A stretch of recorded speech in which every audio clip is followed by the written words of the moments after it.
Balitang Sports! Balitang Sports! Kumpleto na ang dalawang teams na magbabanggaan sa gaganaping PBA All-Star sa susunod na buwan sa Bacolod City. Ito ay makaraang makapili na ng kanilang players o lineup ang Team Japet at Team Baroka sa ginanap na PBA All-Star Draft kahapon. Unang pinili ng team captain na si Japet Aguilar bilang first overall pick ang Barangay Ginebra teammate na si Christian Stant Hardinger. Si Mark naman ay agad ding kinuha ang 7-time MVP na si Junmar Fajardo.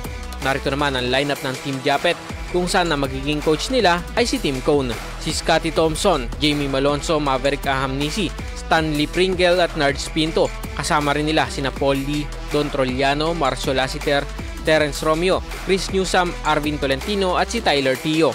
Habang sa Team Mark Baroka ay binubuo ng San Miguel at Magnolia players na sina Gio Halalon, Ian Sanggalang at Calvin Abueva at ang San Miguel Beermen player na si CJ Perez. Kasama rin nila sina Jason Perkins, Robert Bolick, James Yap, Jason Castro, Gabe Norwood, Richie Rivero, Cliff Hodge at si Wami Chongson. Ang magsisilbi naman nilang coach ay si Coach George Gallant ng San Miguel Beermen. Para sa ating RMN Sports, Radyo Man Jairus Peña, Florida, Tatak RMN.